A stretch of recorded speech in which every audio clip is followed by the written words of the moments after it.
In this video, we're going to give you 5 reasons why you do and 5 reasons why you don't need one of these.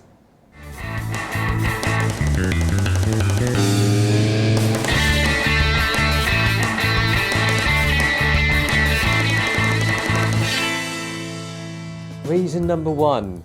Obvious, isn't it? Stability. One of these things will be much more stable than your shaky legs, your quivering arms and your generally faltering torso. What could be worse than having your masterpiece ruined by the eagle-eyed nitpicker on social media picking up on the fact that your image is not completely sharp? Oh, good picture, but too much camera shake. Thumbs down. Rubbish. If you can't get a good quality tripod, then don't even bother. But it doesn't have to be something like this expensive carbon fibre one. You can even get a cheaper Manfrotto like this, which is still really solid. I'm talking about this cheap and nasty thing. You can lock it, but hey presto, it still wobbles like a mofo. Look at that. What's that all about? And it hasn't even got a camera on it yet. So if you're gonna get one of these, really don't bother, because even a cheaper tripod like this quite literally smashes this to the ground. Come on, Locke, join in. Come on, Asuka. Oh, that was my foot. Oh. When you put 1 kilogram of DSLR and lens on top of 3 combined reasons why cheap Chinese manufacturing is not a good thing, it kind of defeats the purpose of getting one.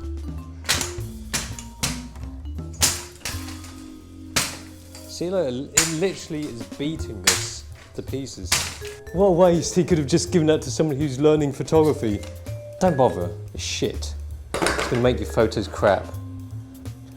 These days, when it comes to photography, there's a lot of people who are trigger happy, snap happy, lomography like, don't think, just shoot. With a tripod, it will slow you down so you think and contemplate about that shot, which is always a good thing. Zen-like. Some photos just work better when you spend a bit of time to contemplate the scene, the light and the settings first, a measured response rather than an instinctive reaction.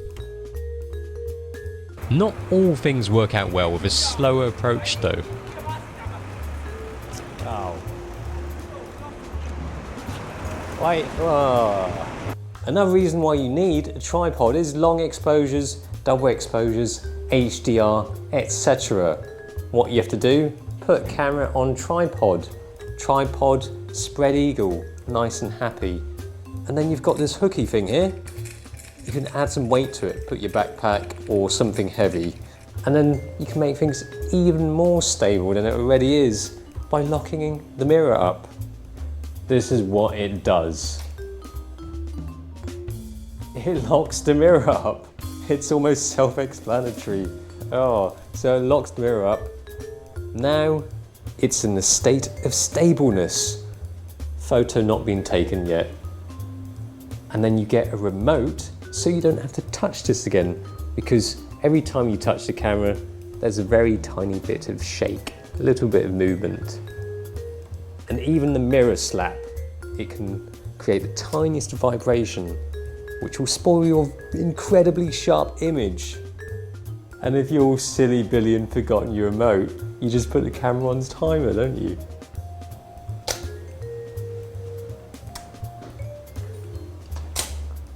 There you go. So just like that, improve the stability of a really stable thing already. So top tips from Digital-Rev. Let's go to the next bit now. Sometimes there's no point carrying a tripod because they're strictly prohibited in some places. Smuggling a tripod in is not easy either. Hello? What the? How dare you?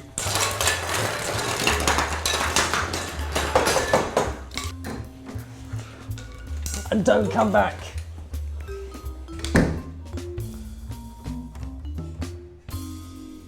Even if it's not a place where it's prohibited, using one in a crowded place is not always appropriate.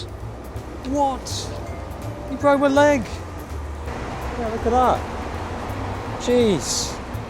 I've only got 2 legs now, and that's slightly erect. If you're shooting video, then a tripod is a must. Not this one, however. This one is rubbish.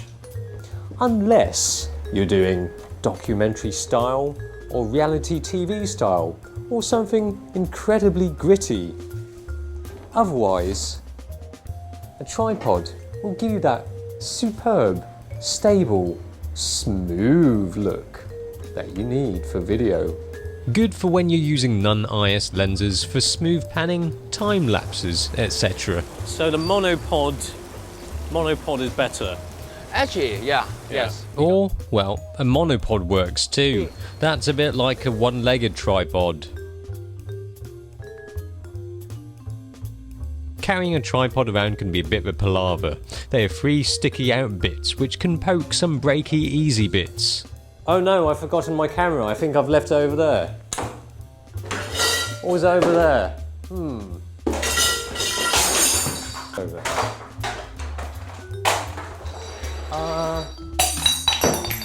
Where is it?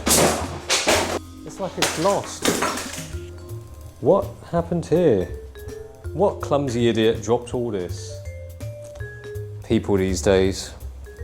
And one could argue that a tripod is not necessary for all kinds of photography, especially when you've got DSLRs that are really good at high ISO performance. It can go up to 52,000, 102,000, higher than that, stupid, ridiculous figures. In the old film days, you didn't really have that privilege, which is why you probably needed a tripod more in the film days. Today, you can get away with high ISOs, and therefore you can get usable shutter speeds. Tripods, thing of the past. Oh. Tripods can be set low so you don't need to get down low. Also, you can hold up high with the camera on to get high up shots.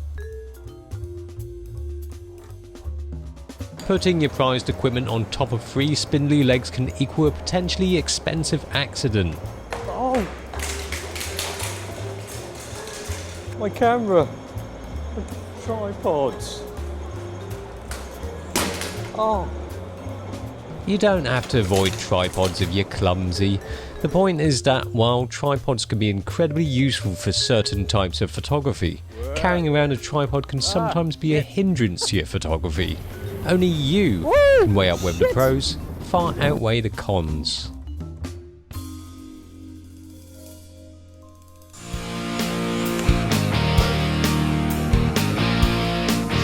Okay, that's it. Thank you.